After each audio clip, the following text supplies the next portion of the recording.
His name is Abdul Quayyum Kundi, and he's the author of several books, mashallah.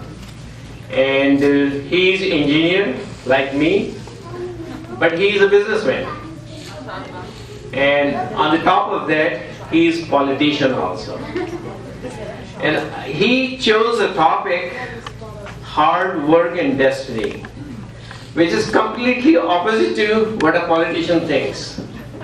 They think about connection and the destiny. So we'll see how he's going to twist the topic to hard work and destiny. So, but before we start the program, I have a quiz for you. And I think he asked me to ask this question. So I want you to put your cell phones in the pocket. No cell phone use in the program. And there'll be two-part questions. And I think I have the brother Noor used to bring dollars. So the brother Noor is not here. And this politician brother of mine, he gave me $2. So I can ask only two questions. So the first question is, it's a tongue twister. And I'm asking him, it's not a tongue twister for him, but for you, not the family members. These questions are not for the family members. Anybody can answer, and they have to answer the way he says that. Okay, tell your name. Abdul Quayyum Kundi. Okay, who can say? Without stopping. No, not the friends, not the relatives. Can you say the name correctly? No. Abdul Quayyum. You failed. Who is the second one? Who can say? Can you say? Abdul Quayyum. Pass, fail. Wait, can you say it again? One chance. Say it again. Abdul Quayyum Kundi. Abdul Quayyum Kundi. Fail. Abdul Quayyum Kundi. Fail.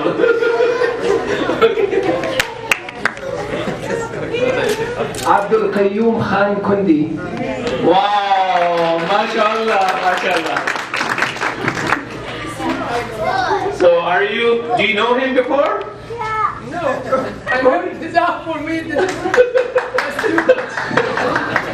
Okay, second test he asked me to ask you guys. And for that there is no cell phone usage. Who can tell the spelling of his name? And not the relatives or the friends. You have to tell the spelling name, and he is going to be the judge, because I will fail too. And especially at the Qayyum part.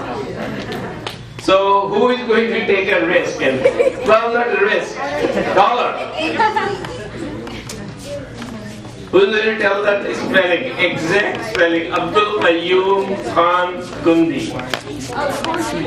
Nobody? Bilal, are you sure? I know. Because I was hoping that I will ask you last so that you can pass the test. I can do it, inshallah. Let other people You'll do it? first. What do you think? Oh, let's go from here. Okay, you have to say no, and then I'll microphone will be off. I can try. What's his first name? Abdul Quayyum. Okay, Abdul, that's easy because my name is Abdul. ABDUL/Amina.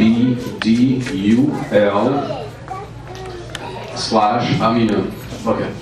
What's it? Qayyum. Oh, Ayub. That might be easy.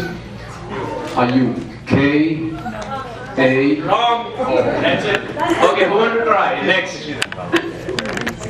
Are you sure? Bilal. Okay, let's give it to Bilal. ABDULQUYUM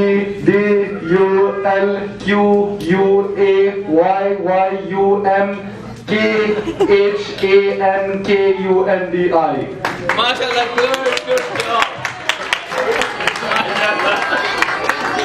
Looks like the paper was already out. You memorized the spelling. You know, sometimes he writes his name Quyoum. Sometimes Quyoum. I've known spelling since I was a little kid. 2 different Twitter accounts. No, I'm just kidding. Okay, with all the due respect, Brother Abdul Quayyum Kundi, good friend of mine.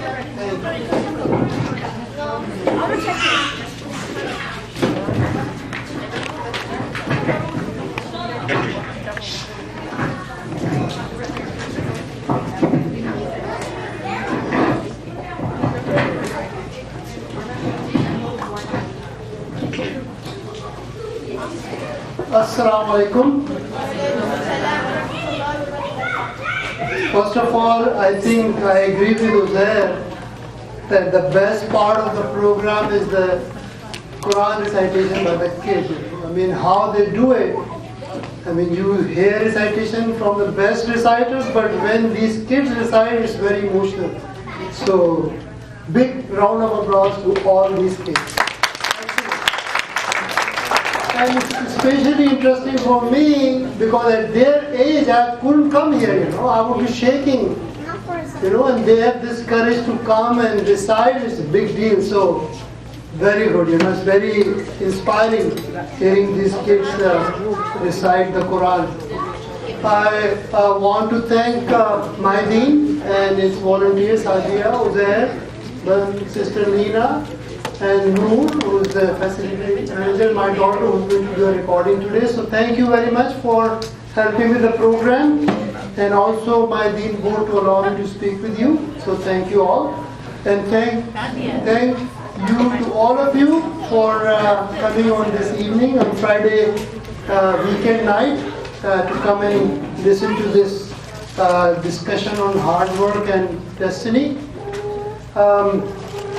Brother Uzair asked me last Friday that I'll be making a speech today, and he asked me what I'm going to talk about. And I was like, what should I do? And then I looked at the young people, Zara was preparing for an exam. Ayad is always, every morning she has a new plan for her life. Tala is aspiring to go to the top medical college. Bilal is planning to be the best auto consultant, and they're all anxious, unsure what the future is going to bring them. They're all hard-working, good kids. They respect their parents, they do their hard work, but they still have anxiety about the future. What is going to future bring to them?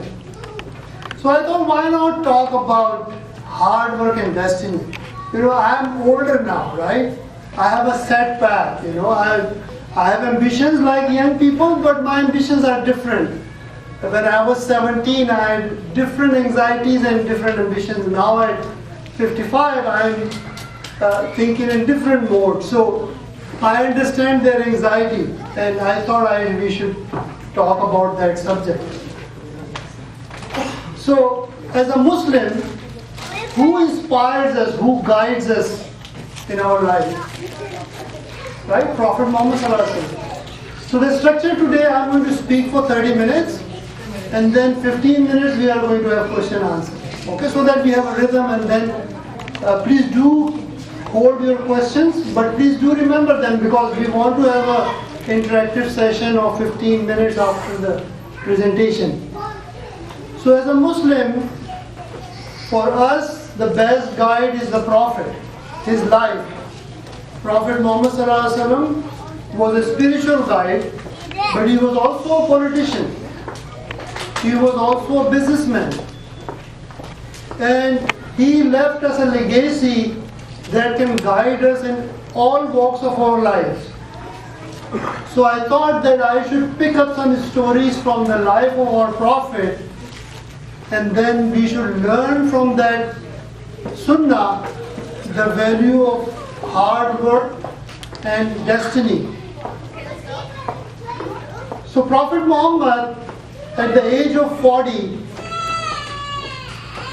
was designated a prophet, right? He had revelation from God, Ikra, right? And he was declared, he was told that he is a prophet and he has a message to give to the community.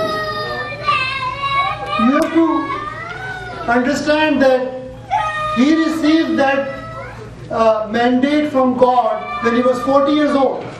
Okay? He was not very young man. He was 40 years old. He was already a successful businessman. He was a good-looking man. By the way, he had a good height. He didn't have a big belly. He was well-built. He had long hair. He would keep his shirt collar open. Generally, he had long hair. And he was a very charismatic person. So at the age of 40, he was a successful businessman. He was not poor, by the way, at that age. At the age of 40, he was not a poor man. He already had worked 15 years for Khadija radiallahu ta'ala anha as a business partner. So he was not a poor person. He was a middle class, well-to-do person. He was a good-looking man. He was charming, charismatic. He had good reputation in the community, Sadiq and Amin, right? We all know that he was considered an honest and truthful person. And you can give your valuables to him as a custody and he'll keep them in good honor. So he was a well-known person in the community. At the age of 40, so imagine, I want you to visualize a 40-year-old, good-looking, charismatic, successful man, and he receives a mandate to be a prophet, and he was told to go and teach, tell people about it. He goes and he tells people, and nobody accepts it. Khadija, the first one, Ali, the second, Abu Bakr, third, and he has no success from anywhere else. His other family members, his uncles, his other family members, nobody is accepting his message. Right? Fast forward 9 years. 9 years he has been teaching the message. 9 years. 9 years.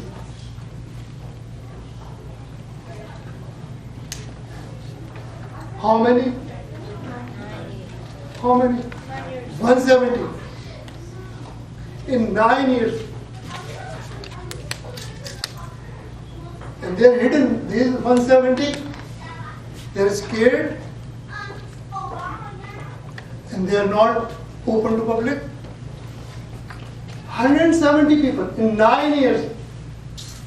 We have more crowd here, my deen has been for many years, but we have more people here. In Jummah, 9 years. 9 years of telling people.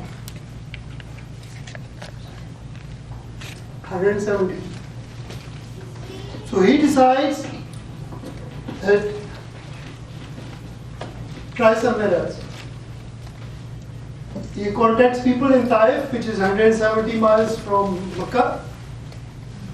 And there are 3 people there who are notable, well-known people. And he arranges a meeting with them. And they say, come meet with us and we'll talk to you. And he goes there because he wants to tell the message.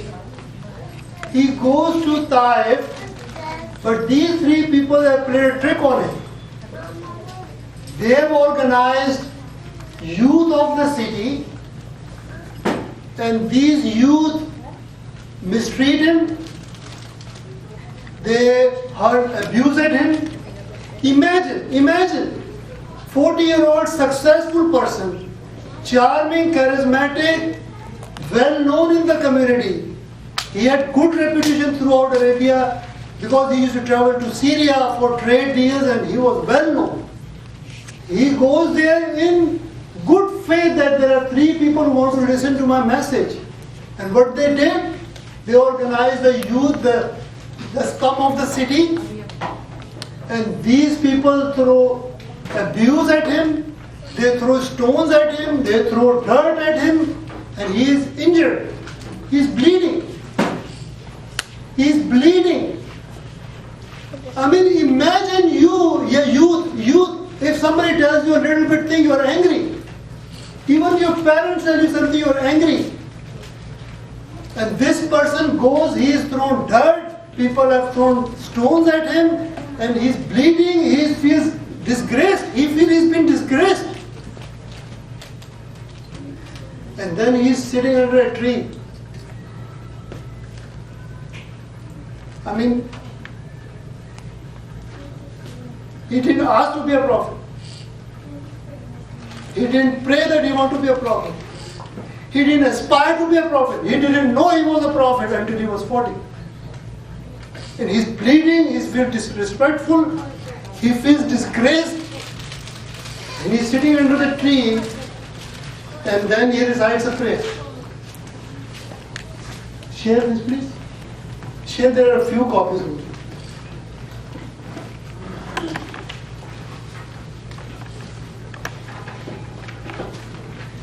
It's a very hard prayer for me, because I'm a politician, I go meet people, I contest an election, I get a lot of comic responses and not as much insulted as the prophet, but I do get some insults as well sometimes.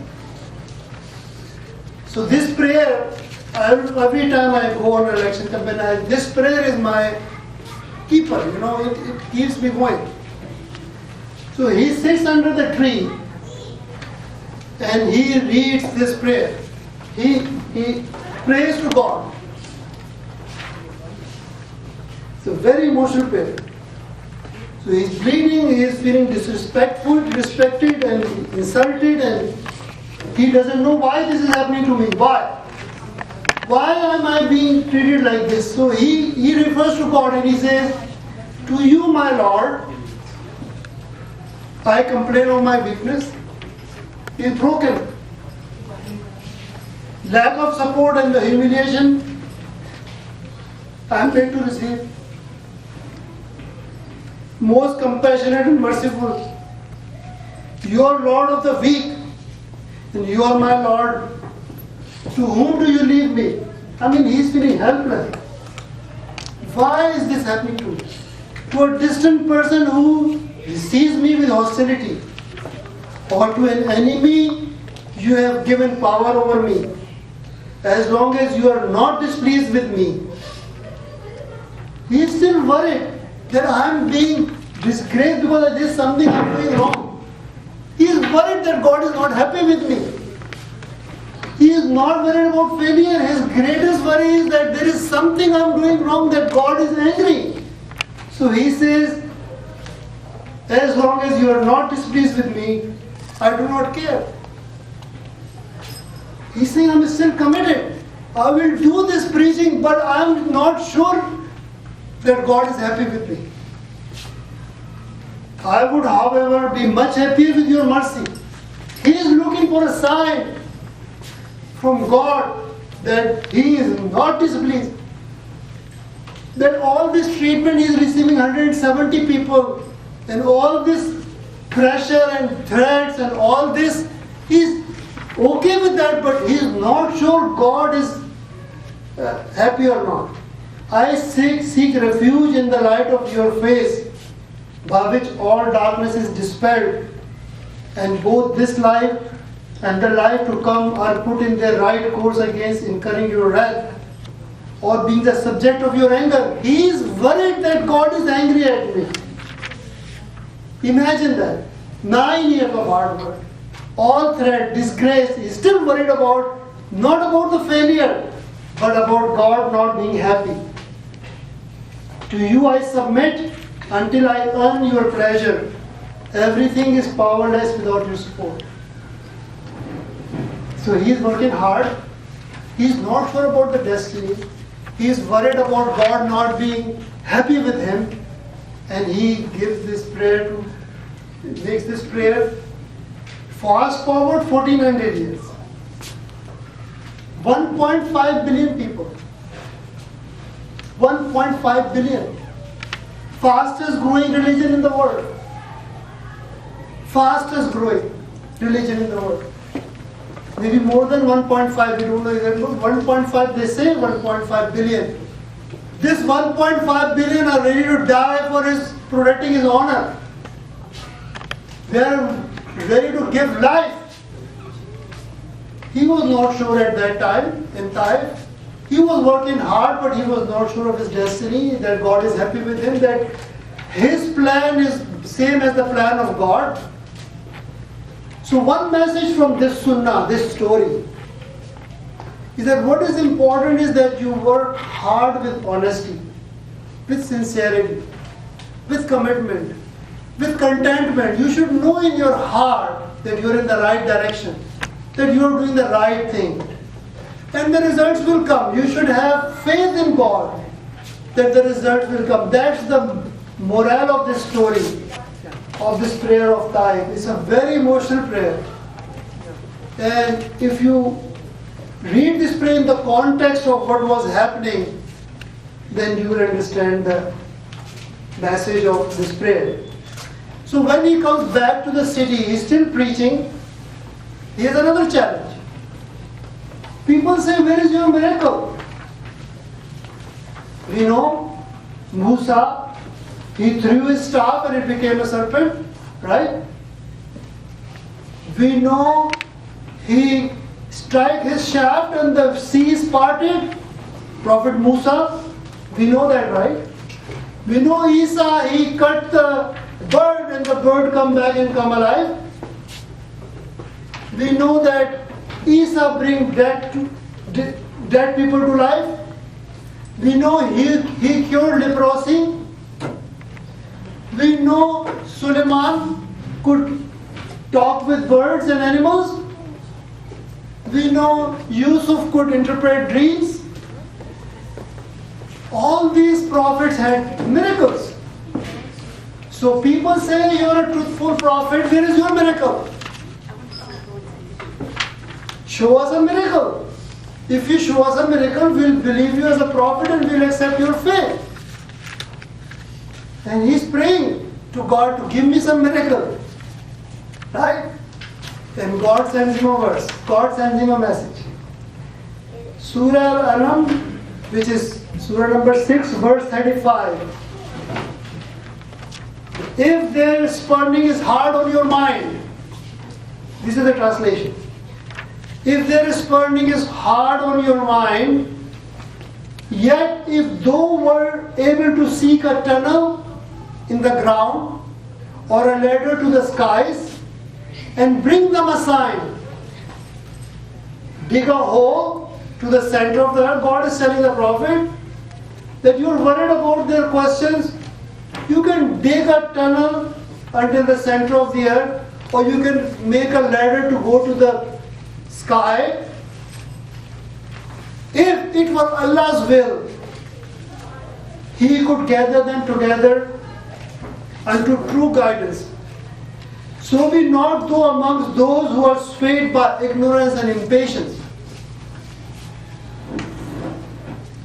Yeah, young people, you need an admission in the college. Oh, you need some research, right? And oh, you're looking for a job, you need some experience. How do I get a job without experience, right? Prophet is facing the same dilemma. The message from this verse, there are two messages. One is that humanity has arrived at a stage where they didn't need a miracle to believe in a message. The scientific progress we have made since the arrival of the Prophet is the fastest growth in science. Because humanity had reached an intellectual level where they did not need a miracle to understand the value of a message. So God said, no more miracles. It's the message that you will understand, that people will understand. So if God is telling the prophet that the value of your message is the motive. It's your responsibility to find faith. It's your responsibility to understand your faith. It's your responsibility to understand the meaning of your faith. What does it mean? What does one God mean? So if you are a born Muslim, you are not on faith yet. You have to work for it. You have to understand it. You have to learn it. You have to accept it willingly. Then you become a Muslim. So God is telling Prophet, your responsibility, and that is the message to humanity. Your responsibility is to work hard, is to work with sincerity. Again, the same message. And leave the rest to God. So now this brings us to another topic, or related to this, is what is free will? What is free will? Does an ant has a free will? Does a lion has a free will? Does any of these other creations have their issues with existence? Are they not happy? Is a lion not happy for being a lion? Or a dog not being happy being a dog? Or a cat not being happy being a cat? It's a human being who has the most challenge because he has a free will. Oh, what is this free will? Free will, as I understand, is your right to choose. You only choose. Right? But it's not you who decide if it will happen or not. Every choice you make is God's choice to accept it and let it happen. If God decides it will not happen, it will not happen. Let me give you my life story. I wanted to be a fighter pilot in Air Force. I applied, I passed. I passed all the exams. It didn't happen. I was angry, I was sad, I was mad. Because throughout my life I thought I'm going to be a fighter pilot. I had no plan B. Right? But God said no. I didn't want to leave Pakistan. I'm in US. So you can make a choice as a free will. You make a choice. It's God's decision. If God is on your side, it will sometimes not make something happen. You know, I read a book about how great players become great in their game because they failed in some other games. What if they had succeeded in other games? They wouldn't be great players at the game they were great, right? We have so many stories like that you wanted to be something you didn't become, but you become great in something else because that was the God's plan. So there's another message for the youth. If your plan aligns with the God's plan, perfect. You will have peace of mind. You will have success. You will have contentment. You will serve the community. If your plan does not match with the God's plan, for instance, you pray, you say, God, I want this, I want this, I want this. Right? Because you don't know if your plan is matching the God's plan. You should pray that, God, let your plan, what you want to achieve, happen, but there should be goodness in this for you. Because sometimes it's not a goodness. It can cause damage to you, right? So the best plan is the plan that matches with the God's plan. Because God sent us, all of us, every single one of us with a plan. And if you align your life with that plan, you will be more successful, you will be more contented. The other thing is that each individual impacts a lot of other individuals. Right? You work in a plant, you have co-workers, right? Your destiny is linked with their destiny. Your success is linked with their success. Dr. Bajwa is looking at patients, right? If he is a bad doctor, it will hurt the patient. If he is a good doctor, compassionate, with empathy, with knowledge, he will be helping other patients and their families. So one destiny impacts a lot of other destinies. People who thought about my name, Shiraz and Tiaz and other people. They have impacted, look how many people they have impacted with their choice. So you are not alone. Your destiny impacts other destinies. So your success can become a launching pad for like a coach, a basketball coach. How many players he developed? So your destiny is not a destiny of a single person. What is the bottom line? Because I am nearing my 30 minutes. The bottom line is work hard.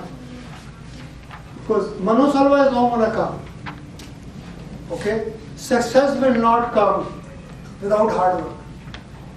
So work hard, have faith, pray to God that your plan is good for you, is good for the community, is good for your family. If you fail to don't be disappointed. God didn't wanted you in that thing to succeed. God has other plans for you. So and failure will happen. Failure will happen. So if you think everything you do will be success, it will not be. In some things you will fail. But those failures are meant to give you some experience, to give you some knowledge so that you can succeed in the real plan that is there for you. Work hard, pray to God, be contented, be ready to accept failure, get up and work hard again. You may fail 3 times, 5 times, 10 times. But you have to keep trying because God wants you to keep trying. Because one of the messages of Islam is hope. Never lose hope. Always keep your hopes high. Never consider a failure end of your life or end of your destiny. It's not. I'm failing in politics by all standards. I'm not giving up still. People think I'm crazy. I think I'm not, but they think I'm crazy. I think I'm good. I'm happy. All of the other people are miserable. I'm not. I'm very contented. I think that's what I'm meant to be, and that's what I'm doing. But by all benchmark that people have, I'm failing. In my benchmark, I'm not failing. I'm trying my best, and that's what I'm supposed to do. And I pray to God, give me success. I do pray, by the way. Since I'm a politician, I want political power to do some things. And I do pray to God to give me political power. But then help me achieve things I want to do with that power, because power for the sake of power is no value. So don't be disappointed. Keep trying. And I think as long as we are living, our job is to keep trying in whatever form we can. That is all I wanted to say today. Thank you for listening to me, and now we can talk about the subject.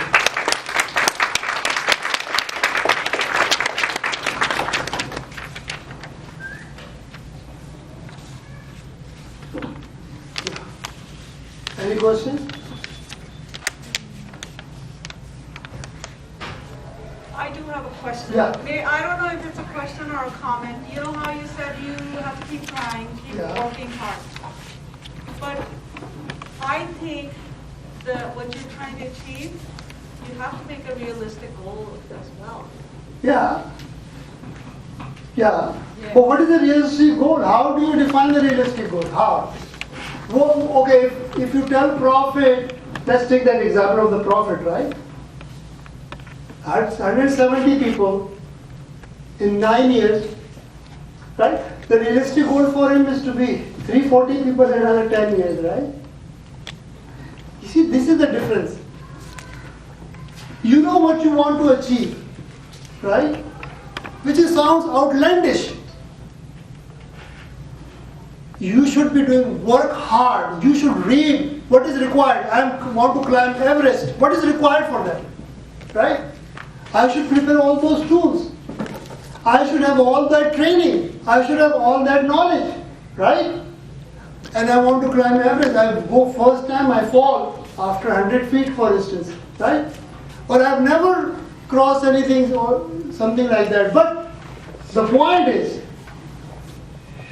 I have read so many stories of people who are unlikely to succeed. Unlikely. If you tell somebody this person is going to be a king, people say you're crazy. He will not be king. Why? He's a lowly city councilman, lowly. Everybody makes fun of the person. He goes on the street, everybody makes fun. Nobody takes him seriously. Nobody. He is literally a joke of the town. Joke. He became founder of the Han Dynasty. Han Dynasty. Ruled for 300 years. Joke of the town. But he had something, and God help, even in that plan. You could see people made attempt on his life. He got saved. Right? So the point is that work hard means to understand what is needed, how you prepare yourself, how much time, resources you need, and you work for it, right? And then you pray to God to provide you those resources and benchmark successes, and then you make an effort. You may sometimes, let me tell you another story. Sometimes in your lifetime, people will see he was a failure. Let me tell you another story. There was a philosopher, political philosopher. I'm a politician, I read a lot of politics. Political philosopher, he went to every kingdom of China, every kingdom. There were like 12, 13 at that time. Every kingdom. He said, I want to work for you. I have some knowledge of politics. I want to work for you. Please give me a job. For 15 years. Nobody gave him a job. Came home disappointed. Started a training center, like a coaching center, to teach young people. It's a must for you to reach Confucius, but he died a failure. Success and failure is, we have sometimes tangible success we think is success. Sometimes tangible success is not the success. I just remembered one thing about the group of people that came initially to California when it was empty almost. What did they come from? What did they come for? They came from gold, right? Yeah. The gold rush. Yeah. What did they end up staying for? Yeah. What ended up being the gold? It was the agriculture. Yeah. They developed agriculture. The land is gold. That became the gold. Yeah. Did they just keep looking for the gold? No. Yeah. The destiny was changed. Yeah. They were here, they were working hard, and then they just became agricultural people.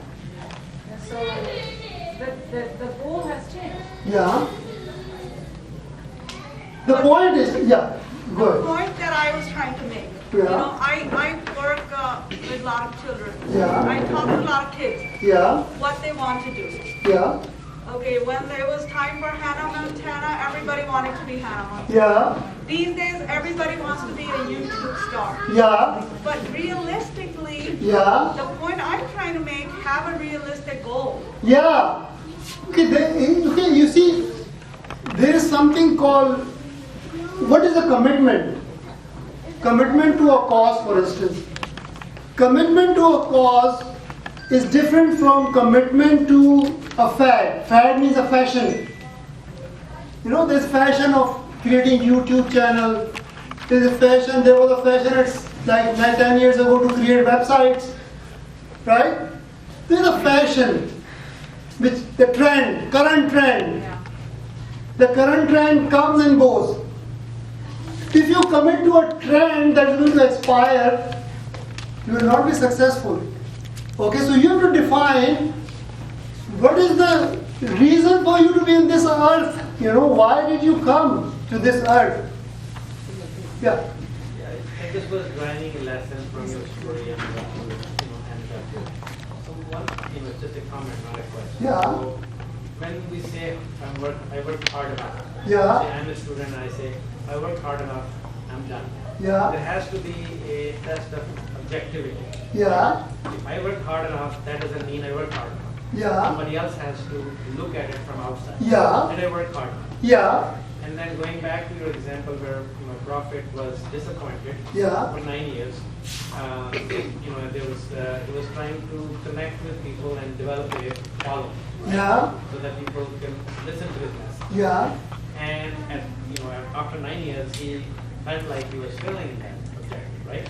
No, I think. Or he was concerned that he was not getting enough. Yeah, he was concerned that God is not happy with him. Right, okay. That was his main concern. So his purpose, he was putting an effort. Yeah. This effort, I think, is kind of like sets a bar for people who for us, right? Yeah. So once you say I have done hard enough, you Yeah. have to look at the bar which is set by Prophet Muhammad in terms of putting an effort. Yeah. So you have to Yeah. basically calibrate where is your effort before you say, Yeah. I did good enough, right? Yeah. I'm either switching. So by gauging your effort, you cannot say, I'm done with this. This is a failure. Let me try something else. Yeah. So So you keep going. You have to reach. So here's the thing, that's why Like for instance, I am a politician, right? Yeah, my personal example. I may die as a failure based on the worldly standards of success, right? But personally, myself, I will die contented. Why? I did my best effort to the best of my capability. Maybe I'm not capable. Maybe I don't have merit for politics. Possible, right? But I am happy doing it. I am contented doing it, right? So I have no reason to give it up. For the world, maybe I'll die as a failure. For me, I think I tried my best. God did not wanted me to succeed. I can't challenge God. He decides. I'm a Muslim, I submit to Him. Right? So I'm making my best effort. One thing I'm a failure. I think God did not wanted me to succeed. I'm contented. I'm going to die peaceful. I'm just looking at from the perspective of the young students, where they're just at the beginning of their career trajectory. Yeah. Before they declare themselves, I have worked hard enough, they need to look. Exactly. Have somebody else take a look at it. Yeah. If they work hard enough. You need guidance. It may not necessarily be their Yes. parents, right? It may Definitely. be another individual. Yes. And they also have to keep an example of Exactly. profit in mind. Exactly. The feeling of working hard enough is very, Exactly. very right? Exactly. So, absolutely right, Doctor. I will come to you. Dr. Bajo made a good point. I am a politician, right? I asked my political mentors, what am I doing wrong? What is happening? Why is it that I'm not getting what I should get? And they tell me, they guide me what I should do, and I should listen to them. But don't give up. If you believe you're doing the right thing, and if you encounter failure in the beginning, but you feel you're doing the right thing, you have to keep trying, but get an opinion from experts, from mentors, from guides, so they can put you on the right success track. Yeah. Thank you, Bhai, for bringing that up. Yeah. Walaikum salam. I heard your lecture, brother, for about, you said about half an hour, mashallah. I spoke for exactly 28 minutes. 28 minutes? I think it was 29 or 30. Yeah, okay. 31, but whatever it was, but mashallah, you're a good speaker. Yeah. But brother Kundi, did I say right, Kundi? Yes, thank You have you. to work on the Kundi. Yeah. Okay, that's all. Okay, so I was listening very patiently, and I listened to all the miracles about the other prophet, and now if I may say, the disappointment of the Prophet Muhammad, peace be upon him. I don't believe he was ever disappointed, but now maybe he was hurt. No, yeah, he was not disappointed. I don't think he was disappointed. It's just a form of speech, really. And for yourself, I think you should not look at failure of anything. Like if failure in one thing and success in others is a success. Yeah, that's true. And the other part, politics, no politics in the world today comes without the help of the negative sources or negative energies. So if you... That's why I'm a failure. If you think you're a failure, then that's good for you. Yeah. So you're going to the straight path. Yeah. Alhamdulillah, I tried. That's why you are I tried. I'm not worried. I'm happy. Yes. And the miracles of the Rasulullah sallallahu alaihi wasallam. I come from a background, we talk a lot about miracles. Yeah. There's so many that if you start writing a book, maybe you'll come pretty close to the size of the Quran. Muhammad, the name Muhammad by itself, it says the praised one. Yeah, he is my guide, alhamdulillah, even in politics. Praise to Allah. Yeah. But the name Muhammad says the praised one. So he has so many miracles that but above all that, if it is like, that even we believe in the destiny, but we have to keep on working, so-called success. Yeah. But, success for somebody's case, somebody's, what is your, what do you define success as a personal success? Yeah. It could be different for each person. Yeah. But I think politics is not a... Politics is very important. All profits for politicians. Very important. Okay. One challenge I had, I confess, is that I thought I would cry a lot today. You almost did. Every time I read that prayer, I cry. Every single time. And one time I cried so loud, she came, she said, I'm dying or something. Yeah, it's a very emotional, and I was scared, I was concerned that I'm not going to be able to control myself for this. It's very, for me personally, it's very emotional. And about Brother Zair's question, I'm not very particular about spelling. You can spell my name any which way. But people are very concerned about their name spelling. You misspell them, they will come with a bat and try to hit you. So name spelling, and Bilal, I'm very proud of him. He, mashallah, has a good memory. But some people are particular. I am not. You can spell my name any which way that you want to do it. I'm happy. Okay, thank you very much for listening. Thank you, brother.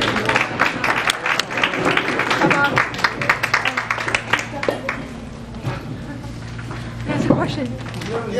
He has a question. Sorry. I wanted to say in response to her statement when she said making realistic goals, I would say in my opinion that's part of trying. Making realistic goals. Some people would make realistic goals and some people will realize that making realistic goals is important later on. So I think that's just like an interesting thing. And that's what I like about this speech you gave, trying. Yeah. It's a broad statement, but it's really important. Yeah. Yeah. You see, every periodically you have to analyze yourself. Are you in the right direction? Are you making the right effort? Do you have the right resources? Would you succeed or fail? So you have to do the analysis. And one thing I want to say, one blessing that God has, if you work hard, if you make an effort, God will send you inspiration. You know, we cannot give revelation. Revelation is only for prophet. But if you pray to God, you will get an inspiration. It will inspire you to continue going. Okay, so that periodic analysis is very important that you have to do. Okay, thank you. Isha prayer. So,